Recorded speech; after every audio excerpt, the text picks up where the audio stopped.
Hey!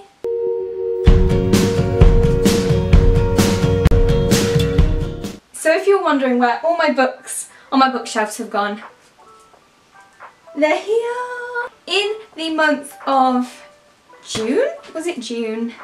Please tell me it was June. No, it was July. In the month of July, I read all of these books and I am so happy and proud of myself. I read 8 books in the month of July and I am so happy because if you didn't know, I was in the world's biggest reading slump and it was so sad. I don't think I've ever read 8 books in a month. Like, I think this could be a personal record.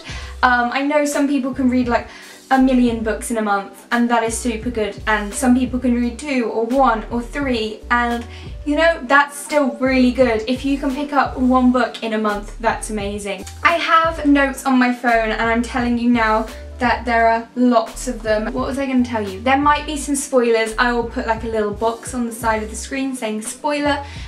So if you see that, you know rather to mute it until the box goes away, just so you guys don't get spoiled, because I know what it feels like to be spoiled for a book and it can ruin your whole reading experience and sometimes you don't even pick up the book. So yeah, we're just going to talk through the 8 books I read, and then at the end I have like a 3-book TBR because I don't like making set TBRs. I feel like sometimes people put themselves down if they don't read their TBRs. So what I do is I like to make a small one that I know is realistic to get to, so 2 or 3 books. So I'm just going to show you those at the end. So the first book I actually read was Everything Everything by Nicola Yoon, and I had heard so much about this book and I knew that there was a film coming out in a few months, and I'm the person that likes to read the book before she sees the film, so I had to read this soon before the film came out. It was just super sweet and fluffy and cute, and I love describing a book as fluffy. I loved the whole plot twist at the end because I wasn't expecting the ending, although I did make a joke to my friend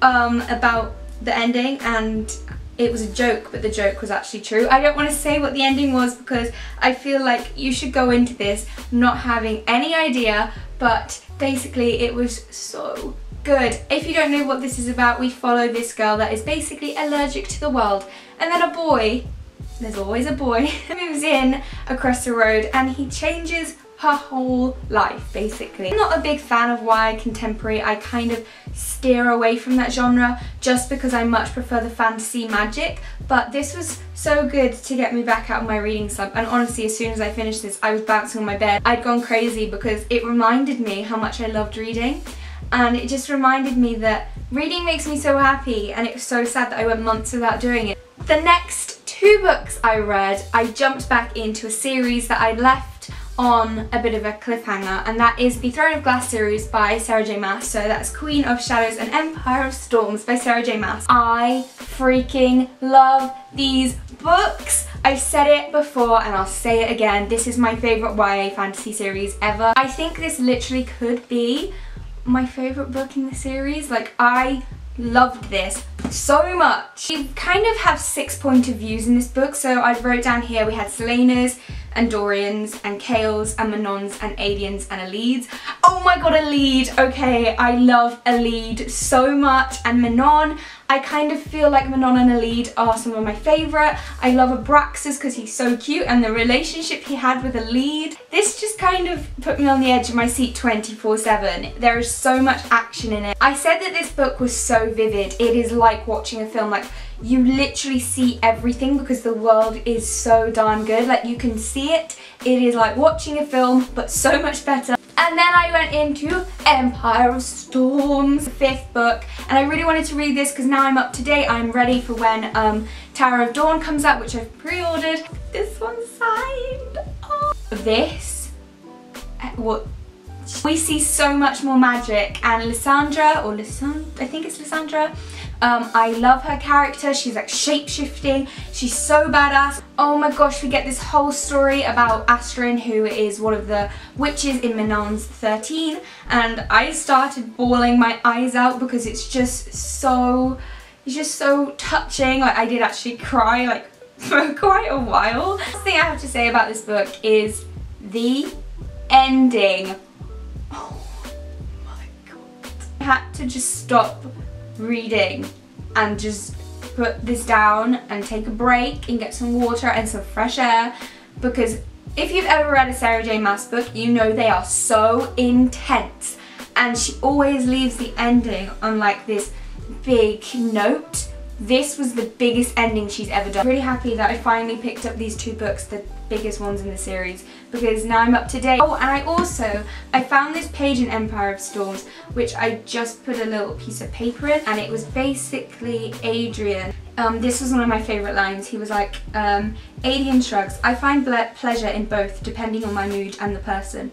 One of his former lovers still remained one of his closest friends, and most skilled commander in his bane. Attraction is attraction. So basically the line in there is attraction is attraction, and I just really loved that. I don't know, it made me smile, and I put the piece of paper in there because I wanted to always know where it was, because I think that was something so well put in. It's such a small line, but it makes such a difference. I then picked up 4 by Veronica Roth. This is a Divergent collection. If you don't know Divergent, I think I've mentioned it a million times. Divergent is my favourite dystopian ever, and I watched the films all last month, and I loved all of them. For a movie adaptation, I thought they were amazing. Obviously, they miss out on a lot of stuff, but what movie adaptation doesn't? So I feel like you've got to go into the movies thinking, you know, it's a movie, they're not going to do as well as the book. Basically a collection of different stories from Divergent, so they're all in Four's or Tobias's point of view. So we have like chapters about when he became a Dauntless, how he became like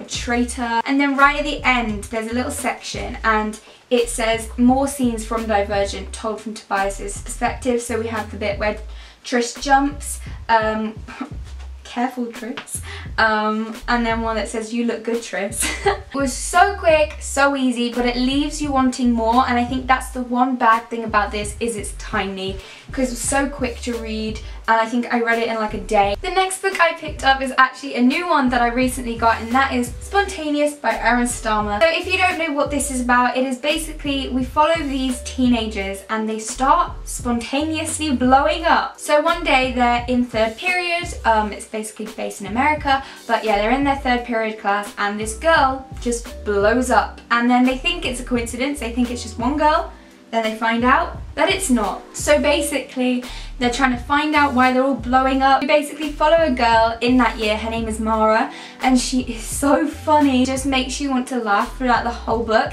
Even when she's describing people blowing up, it's just so funny. You're like, I shouldn't be laughing, but I am. There are quite a lot of Harry Potter references in this. We get one to a Deathly Hallow, a Dumbledore. We then get one to Jennifer Lawrence and Katniss Everdeen. This was so good, but there was one thing I didn't like, and that was the ending. I wasn't too sure on it. Like, it wasn't horrific, but I was kind of sat there, kind of like, oh, I was expecting something else for the ending. But overall, this book was so good. Next book I read is Percy Jackson and the Sea of Monsters. I freaking love the Percy Jackson series. So this is the 2nd book in the series, and I just love Percy because he's funny. Like, something about funny books is just incredible. The thing with this book is we don't have to be basically brought into this world because it is the 2nd book, so we jump straight in there. We see all of our favourite characters. I love Annabeth so much. Oh, I just thought I'd mention that I actually watched the films and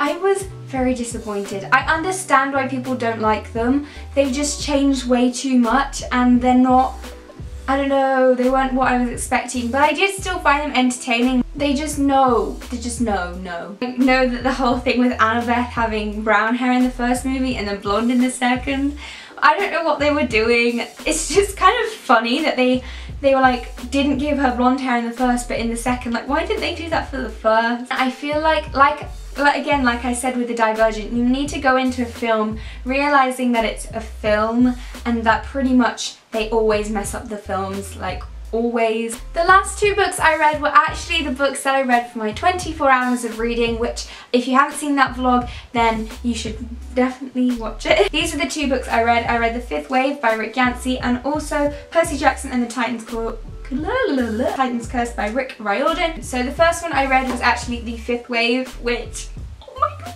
This is the first sci-fi book I've ever read. I haven't read a sci-fi book before, and basically we follow this girl called Cassie, and she is so funny and witty considering what she's been through.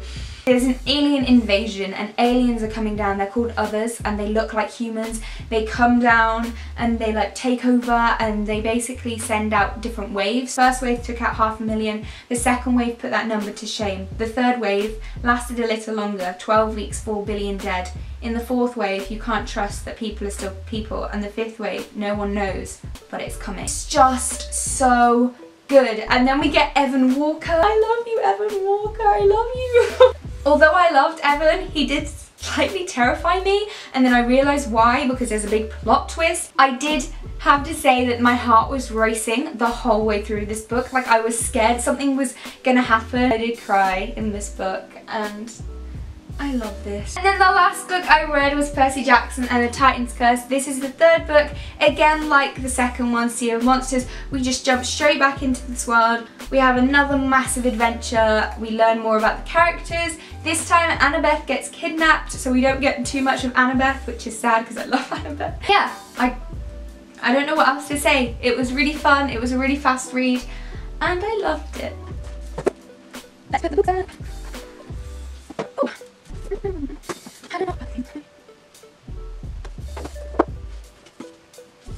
Okay, so now we've finished finally with all the books that I read in July. I'm now going to go on to the ones that I'm hoping to read in August. I'm so bad with months. August, right? August, yeah. The first book I have is The Infinite Sea, which is actually, when I'm filming this, my current read. Probably by the time this has gone up, I will have finished it. But this is the second book in the Fifth Wave series by Rick Yancey. I then want to read The Last Star, which is the third and final book in the Fifth Wave series by Rick Yancey. And then the third and final book on my TBR. Like I said, I should hopefully read more, but this is just a small TBR that's actually realistic, is Illuminate by Amy Kaufman and Jay Kristoff. And yeah, I really want to read this. So that was my wrap up and my TBR for July and August. I hope you guys enjoyed the video. I am back with my wrap up. There will definitely be an August wrap up, so yeah, if you do want to see that, just give this video a big thumbs up. That will help me know. If you want to subscribe, you can, but I'm not forcing you. Comment down below. If you want to get notified, I've never said this before, but if you ever want to get notified, there's like a little bell, which is kind of like funny because Conniebell, click the bell. Hey, I'm gonna love you and leave you now. I will see you on Monday with another video. Oh, it's a very exciting video. You want to be here for that one. It's one you've all been waiting for a very, very long time. I love you all so much. Keep that smile on your face. Don't let the muggles get you down. And I will see you soon with another video soon. I love you all. Goodbye. Mwah. Bye.